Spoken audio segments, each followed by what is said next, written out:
Yeah. So we Hi, Bethany. You like my shirt? Oh, is that my shirt? It fits me so well. I couldn't find it. I was digging through the laundry pile looking for it. So I put I've this got a one pair on. of shoes that are too small for me, but the shirt fits perfectly.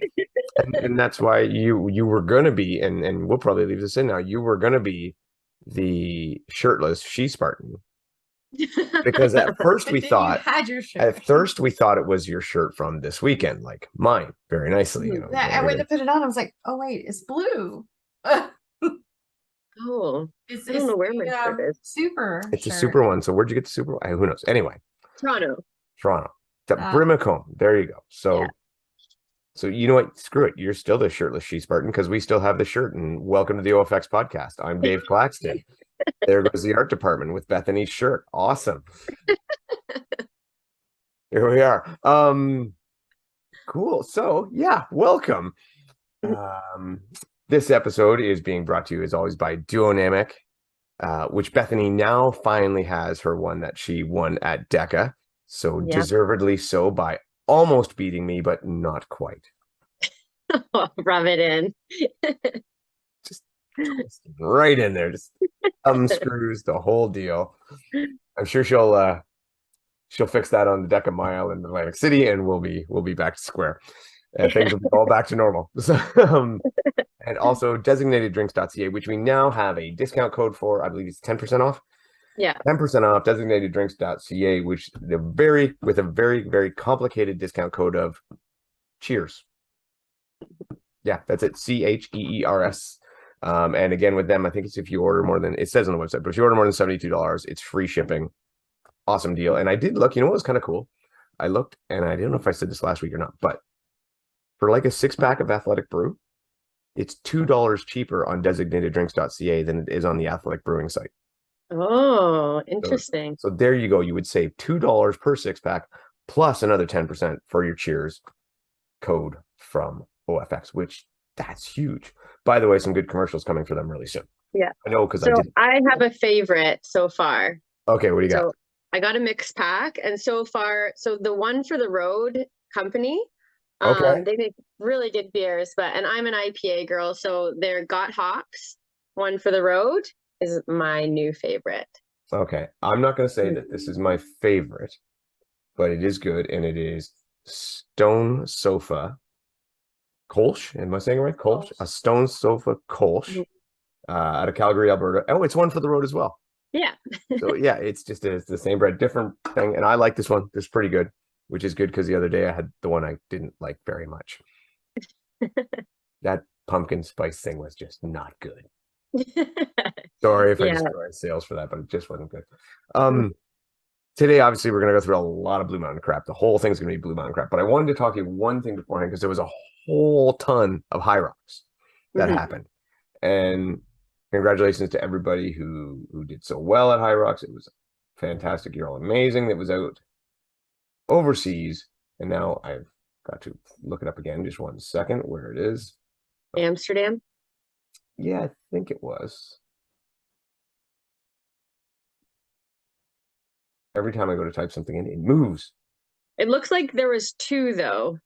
Yes, there was one in Birmingham. There was like 3 recently, Birmingham, Valencia. But this is the one I want to talk about. No, not Amsterdam. We had 3 new world records. So what do we have here? We had the men's doubles. And these are 2 guys that are definitely capable of having Tim Weinig and Sandy Michael Sandbach. Sorry, I'm reading Sandy 6000. Yeah. They went in with a 48.52. Mm. That is unbelievable. And then a women's double record of 56.01 from and see, now I just have their Instagram tags here. So their first names were Jan and Rafi. I didn't get their last names on either of their Instagrams. Yeah, it looks like because one's Rafi Stefek and the other one is Jan Thom. So sorry we don't know your names, but at 56.01, another really impressive performance. And then this woman we do know, Linda Muir, She was in the elite. I believe she was second or third place in the World Championship this year. I can't remember if that was second or third. Yeah, I can't Anyway, remember. Yeah. she has steadily been getting better and better and better and better and better. I'd love to talk to this woman one day. Unfortunately, I'm not sure how good her English is, so we'll have to look into it.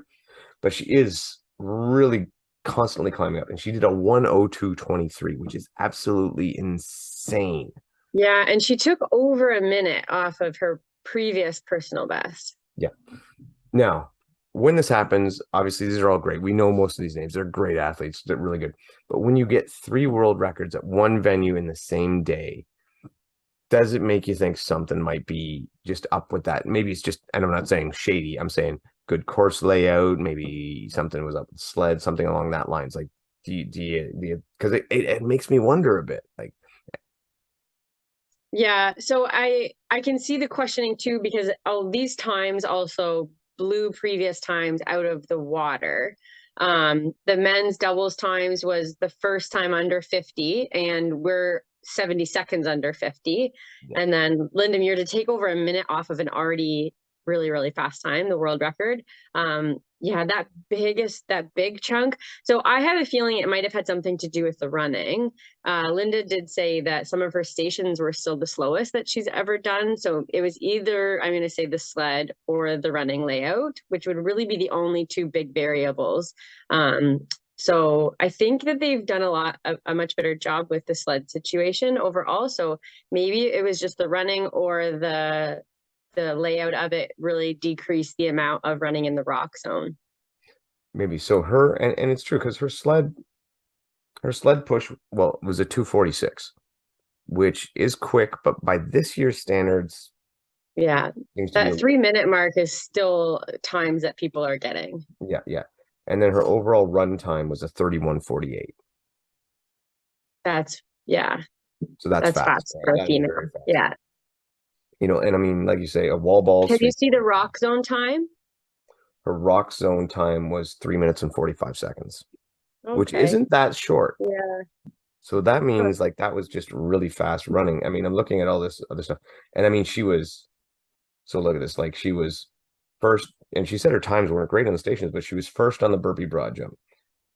Oh, let's just go through them all. Ski erg 6th, sled push 4th, sled pull 2nd, burpee broad jump 1st, row 3rd, farmer carry 1st, sandbag 1st, wall ball 2nd, rock zone 1st, her run 1st, and obviously overall 1st. So, I mean, it was a fast run, and so if we look at hers, that's great. That's a fast run, and maybe that is what sticks out for her. And then we want to look at the doubles, right? So for our doubles for the women, you can, oh, and here we can confirm their names here. It looks like Raphael Stefik and Jane Thompson, or Janie, Janne. Anyway, their total run time was 32:52. I mean, and then they're, wow. So like their sled push, and these are lighter weights because they're doubles, right? Yeah. 105. Wow. Yeah. Now there are lighter weights. Their pull is 231. And all that stuff. Wall ball is 224. Wow. So, I mean, anyway, I don't know as much of the history of that as I do for the individuals, but it does seem like there's some good run times. And I wonder if maybe it was just a really good setup run course, you know? Yeah. Even like the surface, the sharpness of the corners, like all those things kind of play a factor. But I only really looked at the women's doubles. And I think sometimes too, if like the whole field is a whole lot faster, but I mean, these names are all people that are doing high rocks. And but the women's doubles, they were 10 minutes ahead of the second place team. So it's not like the whole group of everybody was a lot faster. I think these people maybe just had it nailed in and were peaking for these ones. Maybe it's nothing up with it at all. No, I mean, you know what? That's actually solid. That's a good thought process. I never even thought of that. But yeah. If they're that far ahead, and then we look at the guys, right? They were 27:36 on the run. Like that's smoking fast. And I'm not even gonna look at the rest because we do know it's different weights, so it's not as applicable. They were like 113 on their sled push and stuff like that. So it was super fast. But now I want to look at that. Like you said, I want to look at where they were roughly 5 minutes ahead of the next place team, which It's is a pretty big gap. Yeah. yeah. And that next place team had Marcus Friesen on it. Oh, okay. So that's not a no name. I mean, that's legit. Yeah. They were 53:40. So yeah, maybe. What you know what? I like what you said there. That's big. That's different. That really changes my perspective on it. Well done, Beth.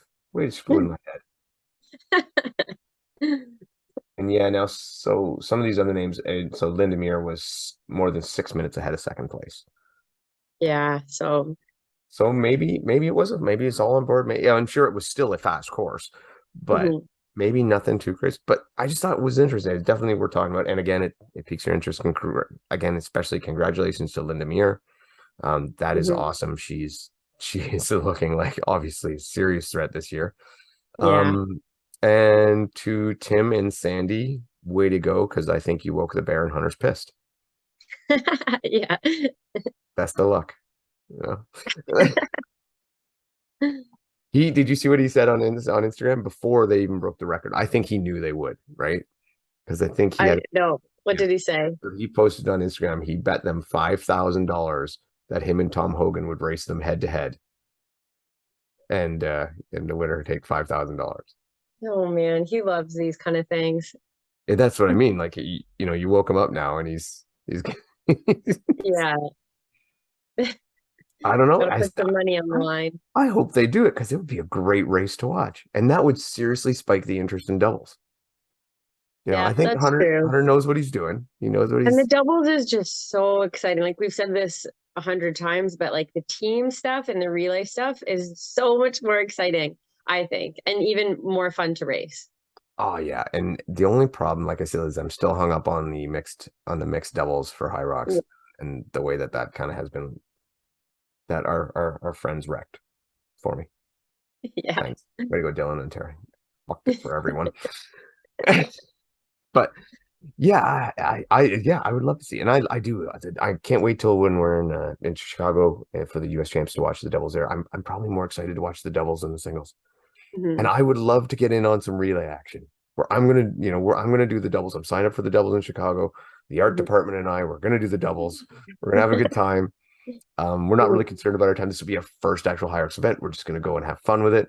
But I would like to lock into some relay, and just kind of specialize on those two stations or whatever they may be and go from there. Yeah. Be a lot of fun. Unfortunately, making teams of 4 is like herding cats. Yeah, it is. Yeah. To get 4 people together at the same time is hard. Especially on more than one occasion, right? Yeah.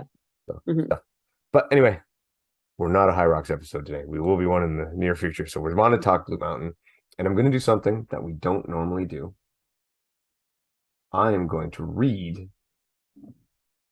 the podiums. Okay. And hopefully correctly. I even wrote them down. So we're going to go backwards, right? We're going to, like, the Beast would be the main event because that was the North American Elite Series. So we'll start with the Sunday Sprint. For the women, in first place, Elise Hewitt. Awesome to see she's a local. 47.50. And she ran all 3 races this weekend too. All 3 races, yeah. 47. Whoa, I'm not sure if I got these times right. I'm going to have to check this because I copied and pasted the times off the Spartan website. And I don't want to double check because she was written as a 47.50. And yeah, in second place, Isabella Zamora Zarate, who is definitely not local. She came all the way up from Mexico with a 47.50. Whoa. Oh, So, I think I saw a video of this. They did finish almost side by side. really? Oh my God, I gotta see. You gotta find that video because, Uh-huh. and I missed it because I don't think. Yeah, we were busy going around with other things at that time, but I was like, wow, 47. That's crazy. And in third place, I'm sorry, it's not. It's still great. Susan McFarlane, you had a great run. Yeah. But yeah, I guess 50-21, which is still a fantastic time. For the men, let's go. I guess we'll go the other way, right? Third place, Matthew McLean was 37.32, and 37:32 for a sprint on that course. That is so fast. Mhm. Emmanuel Sierra Camacho, who I wager is not local either. I believe he is from Mexico as well, From Mexico, which yeah. I think is so awesome that they came up and got on a podium. And in Mhm. first place, a name we know, Tyler Veerman, who's been on fire, 33:41. That was for the sprint. For the super, for the women, in third place, Elise Hewitt, 1:26:55. In second place, Isabella Zamora Zarate, because apparently that's where she comes, is second place. That's her thing. 1:23:41. And in first place, Miranda Kilplinski, 1:14:02. That's another great time. Men, Matt Rock. See here, hold on a second. I have issue with Matt Rock. Okay. Because in OCR Stars, Matt Rock was in my age group and just smashed us. Like, you are not age group, Matt Rock. You are elite. Let us have our pittance. Well, maybe that was his first exposure. No, it's not. He's been at this for a long time. He's really freaking good. Okay, you looked into him. Yes, I looked into him the minute he started smashing us in OCR Stars. He's one of those guys that I guess, depending on the day and the crowd is Yeah. But anyway, so Matt Rock, 1:04:33, great time. Sean Stevens Whale, 1:07. Very happy to see that. And Tyler Veerman with another win, 57:16. Wow. For the main event. Let's go with the men first. In third place, Ryan Atkins. We'll go through wide after. 2:09:20 for that beast. Second place, Tyler Veerman, 2:08:28. And in first place, Lars Arnson, up from Alaska, came down for this, 2:07:30. For the women, in the most probably predictable podium of the year, I think. Yeah. Annie Doobie, 22 hours, 36 minutes. Emma Cook Clark, 2 hours, 32 minutes. And Lindsay running away, 2 hours, 23 minutes and 17 seconds. And what do you want to start with? Start with the women or the men? What went on with them? Well, you said the men first, so let's start with the men. Or do you want to start with your experience? No. All right, we'll go with the men first. Very good. All right, start with the men. You fire away. Yeah, so this one was interesting to watch. Ryan Atkins doesn't usually take it out front. He usually has a strategy where he kind of plays the long game. But this one, he really did take it out, which was interesting to watch. And then he was always being challenged by either Lars or Rylan. Rylan seemed to drop back a little bit, and then Lars made some significant moves on Ryan at different times, and then Ryan would cover the move. So it was a really tight race between those two at the very end, and then Ryan missed his spear, and then the other guys gained the advantage. So, but I thought that Ryan beat Tyler. So something happened here. No, Tyler passed Ryan at the spear throw, the same. Oh, okay. And it was, yeah, but two things like come to me where you say Rylan was going well early on and everything. Rylan appeared to be held together with sticky tape and sheer willpower because he was not at 100%. He was fighting very hard out there. Yeah. And I think he was, both. It's funny because both him and Hawk, when you think of two of the most dominant young bloods in the sport right now, they both looked like they were hurting badly. Yeah. And did what they could to just get through it. And I mean, still did very well. Rylan especially. I saw him a bunch of times out there, and he was in fifth for a lot of the second half of the course. But he was also too busy looking at sunrises. He kept looking back at the sunrise. Rylan, you cannot It was a keep really nice sunrise. It was a beautiful sunrise, but Rylan, you got to focus on the game, man. This is why he's going to do it better at DECA because it's indoors and there'll be no sunrise to distract him. So he's really going to be dangerous there. It was a great race though, and it was a technical course and it had a little bit of everything. And then when we go back to our picks, I went with the old warhorse. I thought Ryan would, backyard, this is his thing. And he did essentially everything I thought he would do right up to the end. And having done the spear throw there too, there were quite a few people that missed it. And it was weird because did it not seem like the closest spear throw you've ever seen? It was close. It was on flat ground. The spears were for the most part straight. Like it was probably the easiest spear throw I've done this year. Yeah. And that's the one he missed. And he looked honestly and understandably legitimately pissed. Yeah. And so it raises the question we will ask every time something like this happens: does the spear throw belong? Oh, I'm so on the fence about it. Like when you lose a race because of the spear throw, when you've worked so hard, and you just miss the spear, at those times you think it shouldn't be. It's just different than the other obstacles, I think. Like you fall off a rig or something and it's like, yeah, that sucks, but the spear sometimes it just hits different. But again, it's part of Spartan. It's been part of Spartan from the beginning.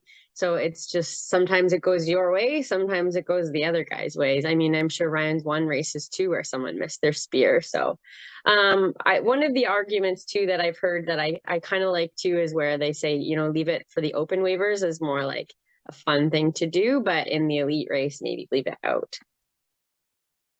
I like to flip-flop on this depending on the day.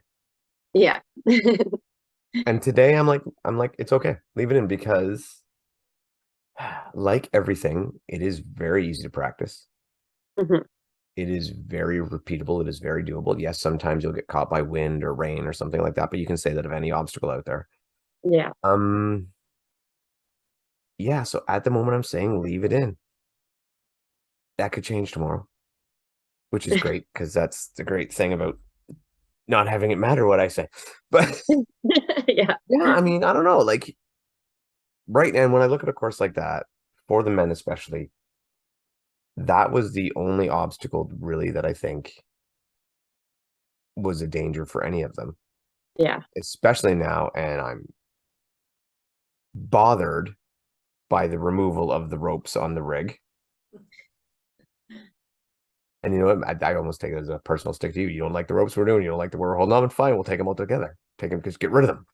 Screw you. Well, I think when you let everybody grab above it anyways, then what's the point?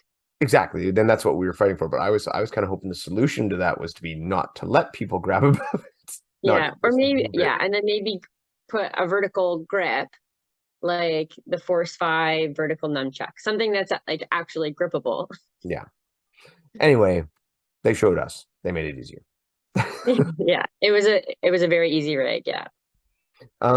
So yeah, that became the spear throw became the only real obstacle. And yes, it does come down and it really sucks. And I was devastated for Ryan. I picked him to win. I wanted him to win.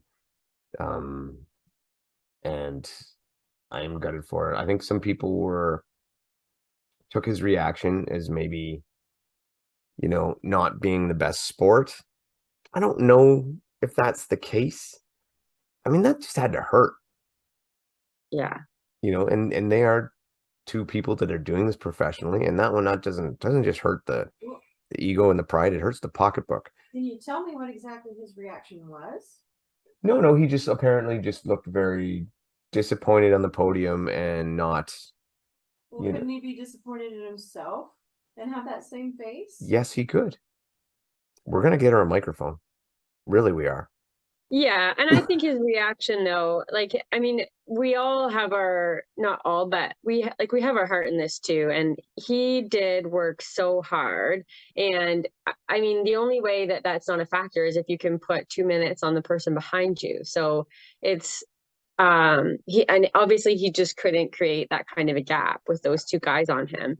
And obviously two of the other best runners in the OCR right now. So I mean, again, it hits different when it's the spear. It's right at the end too in this race. So it's not like you have the time to make it up. It's so different if the spear is somewhere in the middle or at the beginning, you miss it. And okay, so you have to work a little bit harder to close that gap. But when it's at the end, it's just a death sentence if you lose it. And actually, it's funny you put it that way because last year he missed the spear at Blue Mountain as well, but it was near the beginning and he did make the time up. So it's kind of an interesting comparison. Wouldn't it have been exciting if they were like multiple attempts for all the obstacles and mandatory completion and he could have chucked another one? Yeah. Maybe. Yeah. Just saying. Might have been kind of cool. Yeah. Right out there. Spartan. Mandatory completion. Huh? Huh? Huh? I don't mind the idea. I just think you're going to get lineups at the Sphere. Yeah. The art department volunteered for the open wave at the Spear, and it was all 6,000 people were there at the same time. It was a lot. It was a lot. Like, they handled it well, but yeah, definitely through the open waves. I mean, I don't want to call it a huge log jam, but you would have probably had to wait 2 or 3 people before you got an open Spear. Oh, wow. Yeah. Apparently, it was worse than that. But still, it happens, right? It is a log jam. It's just so many people going through, and it was such a beautiful day, and everybody showed up, and it was good to go. So yeah, when I say mandatory completion, I absolutely do not mean for the open waves. At least not there. It becomes if you did want to do that, you'd have to have a retry lane. But even still, I would love to see though mandatory completion for age group, well, for elite especially, and that's what I would do is I would test trial it, or test it out with elite, see how they do. Maybe start with a sprint, see how it goes. I don't think any of the other obstacles would be that big a deal, but the spear throw, because it does take such a long time to coil that spear in and then throw and then to go to a retry lane. Yeah. But I do think that is still hopefully the way to go. I know that we can see them morphing away from the burpees, which I think is great. Yeah. In the penalty loops, provided penalty loops are properly gauged per obstacle. Where I think a penalty loop should take at least twice the amount of time the obstacle should take. Yeah. Maybe more. Yeah, so okay, so now I don't want the spear throwing for no, I don't know. I don't know. So now I don't want the spear throwing. I'm very decisive. Yeah, I just spear throw is dangerous. Yes, it's dangerous. Don't walk behind the spear throw. You will be impaled. People kept trying to walk behind the spear throw. Don't do that. It's a bad thing. Well, but the ropes weren't long enough to go too far. I watched it before. Ropes break. I took the chance many times. Yeah, I know. Yeah, but you're an athlete. You can dodge those spears, catch them, throw them back. Just like that. Anyway, so it was a great race. It was really awesome seeing all the top level guys from the States, from all over the place, from Mexico, come up and throw down. I was so excited. It was as advertised for the men's race. Still disappointed no VJ. I know he probably wouldn't have won, but I do think he would have made it interesting for a while, and could have been a very different race at that time. Maybe Atkins plays his race different, just. Yeah. But on the other part of it, again, congratulations to Atkins, though, for winning the North American Elite Series, which I have absolutely said perfectly rather than calling it the U.S. National Series or anything else. It is the North American Elite Series. And he won. VJ came second, and I believe third was Mark Patras, yeah, who did not come up either. And I think that's why Mark didn't come. I think he was pretty much etched in where he was. Yeah. Some crazy things would have to happen for him to lose third, so it would have been a very expensive trip for him to come because I believe he is in the California area, Southern California, so that's completely understandable. And hopefully we will see both those guys at Worlds in Abu Dhabi. We'll maybe talk about that later. So yeah, it was a, like I said, great race. We'll maybe go through some of the rest of the top 10 for you. As it seems right now that Spartan's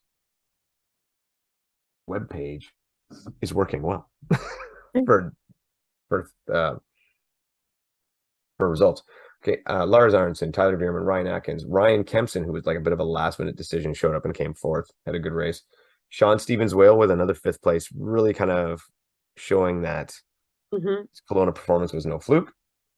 Rylan Shadag, like we said, not really in his best condition, but still putting a good race. Jesse Bruce with a 7th, which I think If you had asked him going in, if he came 7th, he would have been really happy with that. Yeah. Team OFX, Brendan Neely with an 8th place. We were super happy for Brendan. That was awesome. Saw him out there killing it, and he was definitely going like, these guys are fast. It was crazy, and he did great. 9th place, Logan Broadbent, and in 10th place, definitely one of our favorite people, Samuel Ebert. Put in a great race. Some notable ones that you maybe did not see. Hawk Call coming 12th, but again, we said he was not really feeling so well. I think that would probably be maybe the biggest surprise as far as positioning was Hawk coming in that late. Matt Rock coming 14th because he's an elite, not an age grouper. And yeah, that's all. I'm sorry, Matt. Matt, you're probably an awesome guy. I've never met you, but I'm just slagging on you.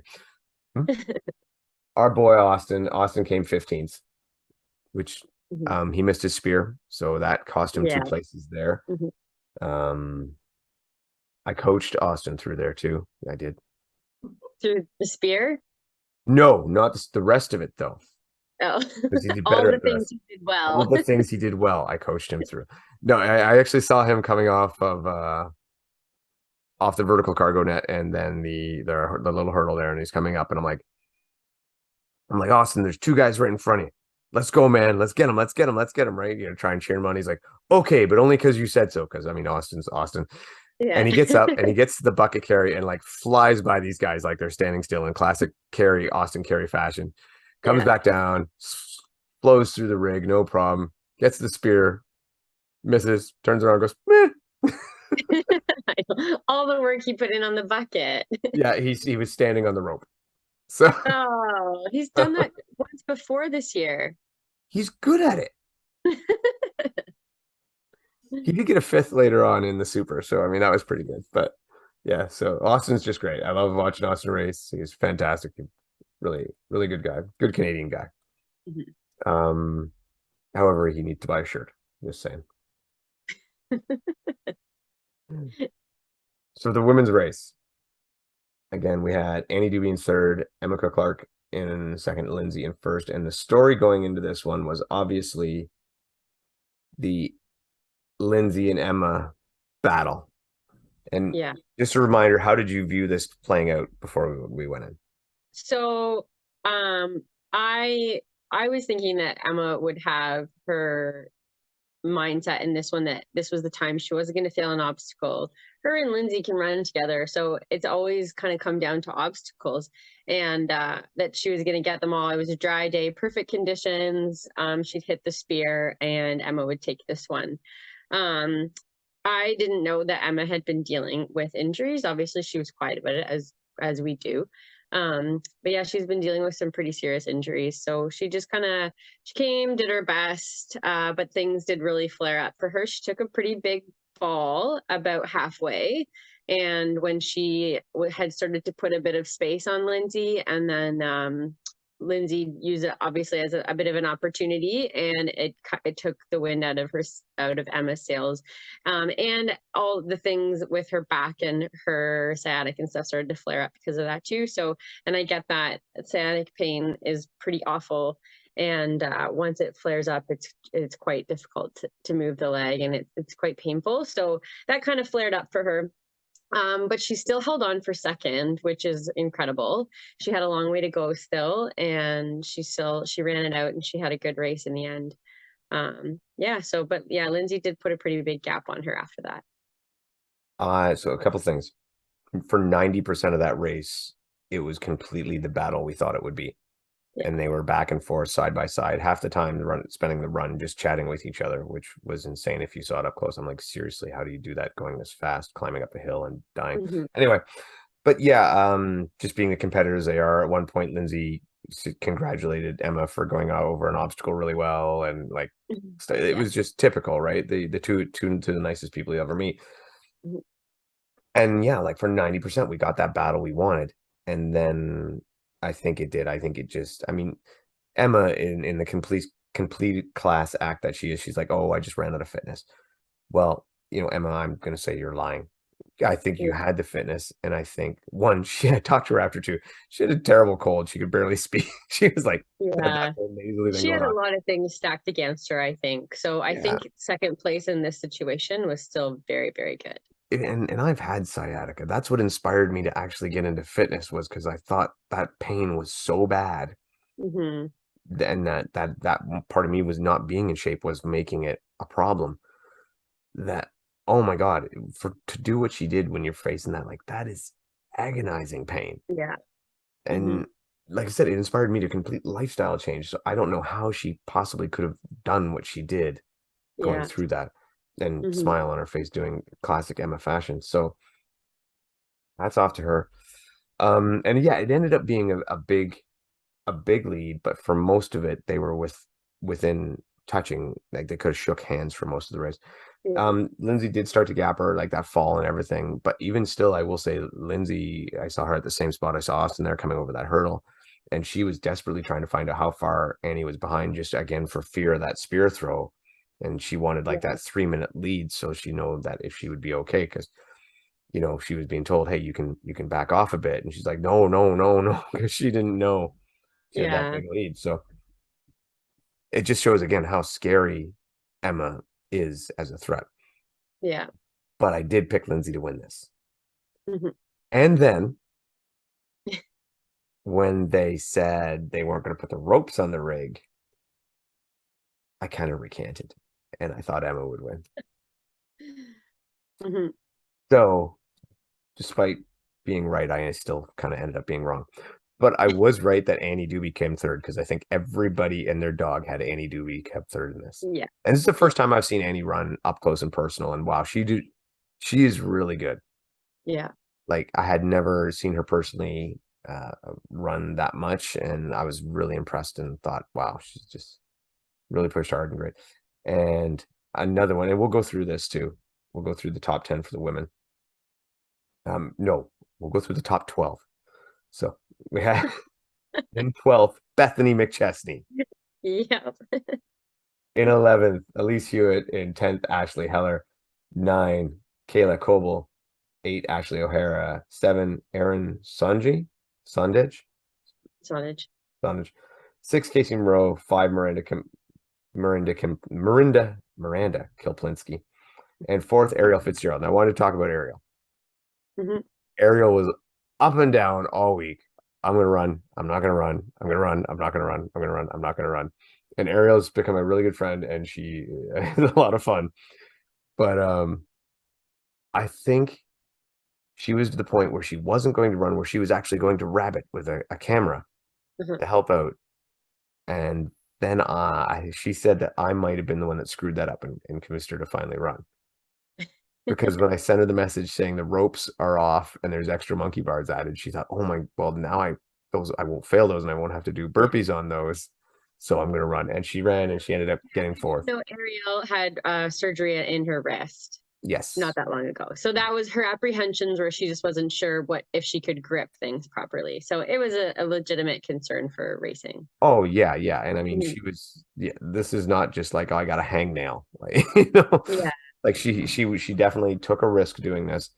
But I mean, paid off with a good 4th place. I think if you had asked her, if she told her she would get 4th, she would have been very happy with that as an outcome. And she was very happy. So hopefully we see her. I don't think we'll see her at Worlds. Hopefully we see her competitive next year. Yeah. I think one of the things too that happens when you get injured is if you can hyper focus on the things you can do. And I think she did that, and she hyper focused on running, and she started thinking again about ultra stuff. So she was running longer.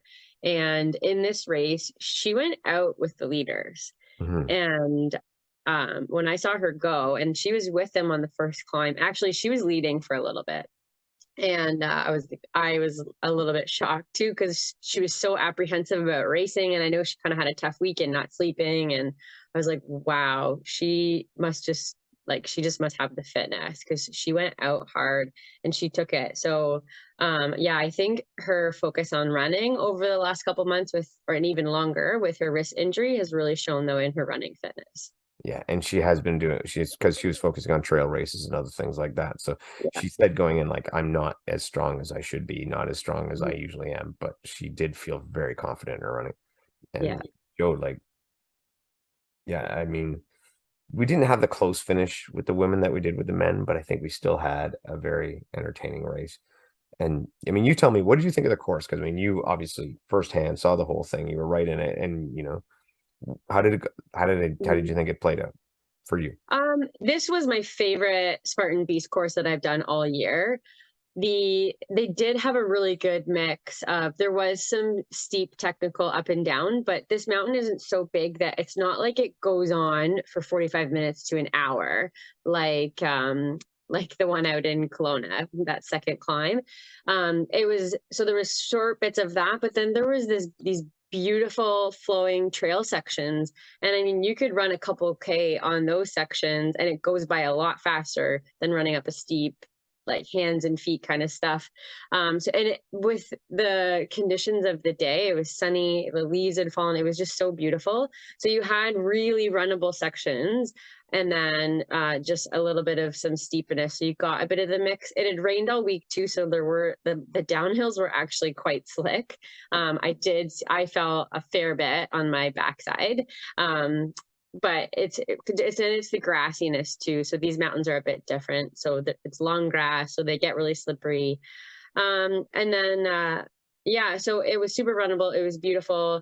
We didn't go up and down as many times as the race last year, also, which was a little bit monotonous.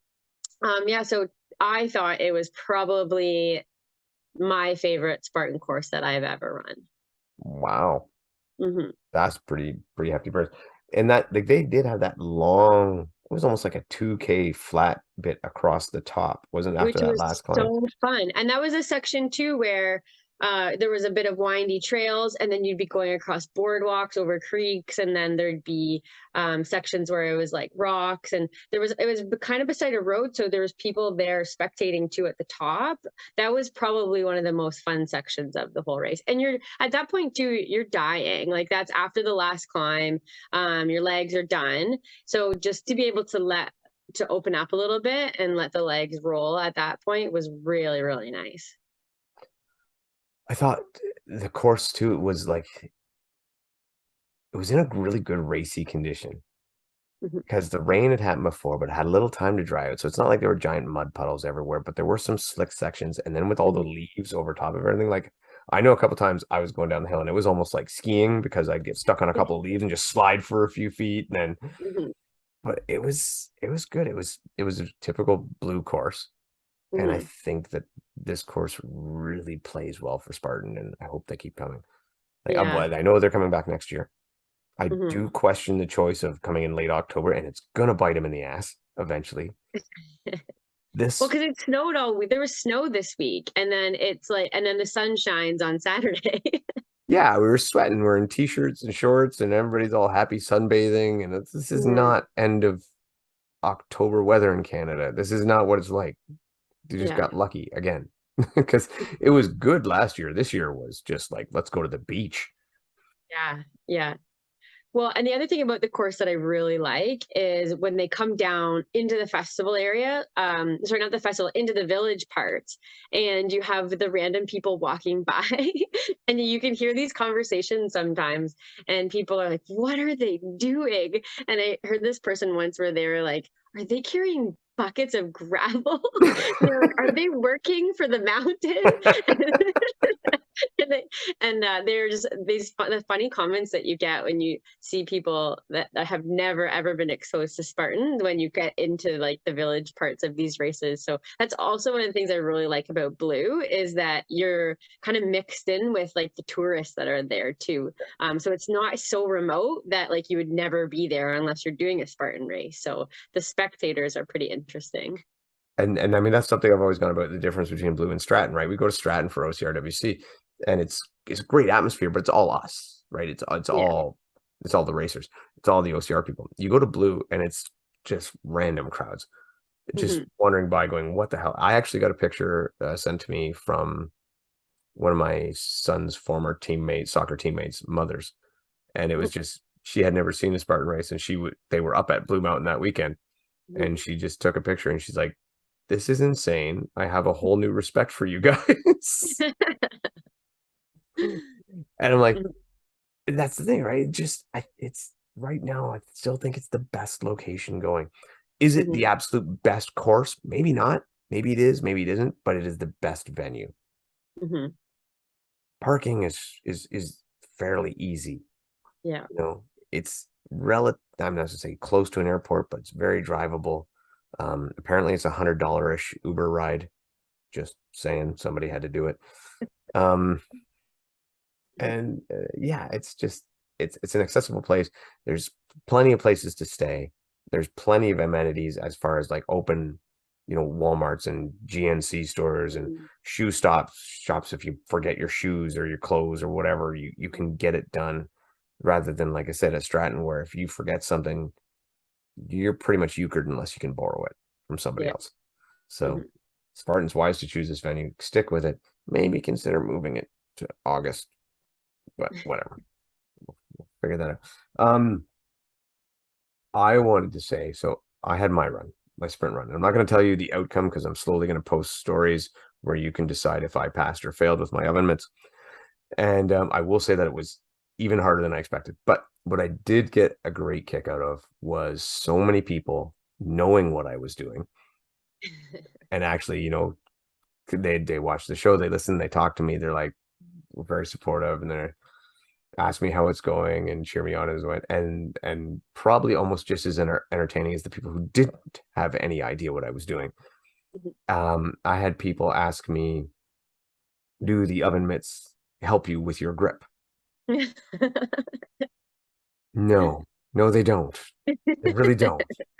I do not recommend it. But it was nice, good to be asked. I guess everybody's looking for an edge. The oven Yeah. mitts are not it though. Um, I got asked the most question was, did you tear your hands and you're trying to protect them? A little more logical, but still no. Yeah. Still no. That'd be They're some better. serious tearing. Yeah, that would be some hardcore tearing. If I Uh, had to put oven mitts on to protect them that much, I think I might call it a day and not race. Yeah. Yeah. They're soft. Yeah, so at the end of the race too, my hands were very soft and moist because immediately, like we weren't even on the start corral, my hands were sweating like mad, Oh yeah. just sitting there cooking. And I never took them off the whole race. I kept them on the whole time. Mhm. Um, Even at one point when I videoed my friend going over, well, I had to use my elbow to hit the start button on the camera, which will work. Mhm. Um, yeah, I kept them on the whole time. I passed Ariel's brother. She told me, her brother said, "Your friend with oven moots passed me." Oh, and it was good. And I got to thank my friend Chris Otis, who went the whole time with me and videoed everything for me, and was really great and awesome to have Mhm. him. And I love running with Chris all the time, but that one was probably even more fun than normal. So Mhm. thank you very much, Chris. Um, but yeah, it was a great experiment. I do not think I will do it again. Yeah. It was a one One and shot deal. done. Maybe Mhm. next year I'm thinking maybe a weight vest. Maybe I'll try that and go with that one instead. But Mhm. yeah, it's just like I said, these Spartan, I enjoy it. I like it, but for me competitively, it goes away a little bit from where I want to train. And I think for me, just to have a little fun with it is a better idea until they bring out Spartan Cross, and then I'm going to smash that age group thing. Yeah. Promise. I promise you that. You bring me Spartan Cross, and I'm going to smash the shit out of that. So anyway, Mhm. all in all, it was a great weekend. I thought Yeah. the course was well laid out, well designed. Bear and his team did a great job. Mhm. Um, Fidel with the social media did great. And I mean, we got to talk about the live stream. Yeah, the live stream was so well done, and I've heard from so many people how happy they were for it, and like it was super professional. It was well put together. There's a great collection of rabbits with the videos, so there was always times when people were in shot. So I've heard from many people just how good that was. So OCR Report did an amazing job. Yeah, and I couldn't agree more. And the only thing I'm going to say, well, first off, one is I have a very much, I don't want to call it newfound, but even more respect for what Jason Dupree for OCR Report is doing, because it was a shit ton of organization and technical work and stuff that he is really kind of running a one-man show as far as that department goes. As well, Jack Bauer, who really takes a huge lead with everything else that way. I mean, we know Bracken and Kirk do their announcing. We know what they are. We know what they're doing. They do great. Sorry, I'm not trying to belittle what they're doing because they do a great job, but we knew that going in. But yeah, what Jack does and what Jason do is incredibly undervalued. And I do hope that Spartan eventually, I don't know what the deal is right now, but I hope that they realize the value that those guys are providing, especially. Yeah. Yeah, it's what the sport needs, I think. It's as far as a sport that right now, like we've said too, we need to get the numbers back. I think getting that media attention is so important right now. Yeah, and I think the numbers were there. I think I was told between 6,000 and 7,000. Yeah, I actually heard this was the most successful race yet this year. And that's great. That's perfect. That's exactly what we want. Finish on a high note. The only thing I will say that, and this part is out of the OCR report's control, or whoever is doing the live stream, whether it's Obstacle Racing Media, whether it's me doing a deck of whatever it is, Blue provides really good signal. And that means a lot. So in that situation, and again, this can go when Spartan starts choosing venues for these big races. If you want to grow the sport and put out good streams and viewing things, you might want to consider that. And something like Blue provided it, whereas something along the lines of a Tahoe or a Kelowna, it just isn't going to do it because it doesn't have that infrastructure to support it. So I think it was a combination of great work, great planning, and a great venue. So it all came out well. I haven't even got through the whole thing yet because we were so busy, but and then we were so tired. Yeah. Really tired. My legs were so sore. They are still so sore. Burning. I think this is going to be like a severe deload and ride the bike week. Yeah. And then next weekend we're going to start smashing deck intervals to get ready for Atlantic City. Although I've been doing it for a little while, but yeah, we'll deload this week and hit that hard. Other than that, yeah, I think that's about it. And anything else that you want to say that you take away from it? No, I think I've kind of said it all. Yeah, this was just probably one of the best races yet this season. I think overall, the whole experience, all of it. There's one thing we didn't address. Kids race was awesome. Oh, the kids race was so good. Yeah, and again, so my kids raced both days. My son raced both days. So the numbers were good too. The course was quite challenging, I felt. Because I ran with my kids, so I saw both of the courses. And yeah, there was some good incline on it. And they had more obstacles than they do sometimes. They had a rope climb, they had a hoist, they had Z-wall, they had a couple walls, they had a bucket carry, double sandbag carries. Sorry, not a double sandbag, but 2 sandbag carries. Yeah, so it was just 2 crawls. It was just really, really well done. The only thing that I find interesting with the kids race is the way they do the spear throw. Yeah, they let them stand as close as they want. And I don't blame them for not having a sharp edge on the spear, but there's no line and it's very, very just stand as close as you want, throw the thing. That's the only one, but otherwise it was very, very well done. My kids had such a good time. My son asked to do it the second day, so that says a lot. I would take their little spear throw out, put it in a little area off to the side, and let kids come up and just play and hit it and do what they want with it and get out of the race, because it does take away the way they set it or set it up properly. But I would just remove it. I don't think it's necessary for them. I don't think it adds or subtracts. I had in total, let me see, I had 2 nieces. My one nephew couldn't go because he had a foot injury. So 2 nieces, and I don't know what you call these people, but they're children of cousins. They're cousins. Is it second cousin? Maybe second cousin once removed. Come on there. You got all the answers. What is it? I just call them cousins. They're cousins. All right. They're cousins. Young cousins. They're all awesome. Children. Yeah. Cousins, children. They were all awesome. And I think there was 6 of them in total. Anyway, I want to talk specifically about and he may listen to this. I'll point it out to him. He's 8 years old. His name's Sebastian. He's my cousin Julie's son, and he went in day. None of these kids had ever been to a Spartan, didn't even know what it was, and they all showed up with their matching family shirts. And Sebastian, 8-year-old soccer player, he went out to win. I don't think anyone saw this coming exactly, but I saw the other kids hanging back and talking with it, and him I saw inch his way right to the front of the starting line. He just worked his way right up the front and took off like a bullet. And I ran with the other cousins and was doing videos and having fun for the first lap. And then I saw him and I'm like, okay, so I ran and I caught up to him.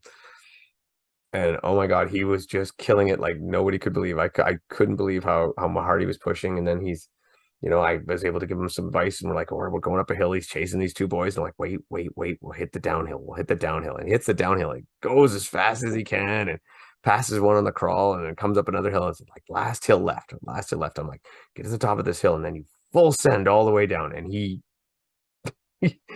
I could barely keep up to him. I just chased Atkins and Lars around a course, and then I couldn't keep up to this kid down the hill. He goes over the wall, hits his spear throw, pukes. He goes, I puked. I said, just a little run. Goes over the cargo net, crosses the line. No idea where they finished, because I didn't keep really up. As far as I can figure, he was top 5 of that group, that wave.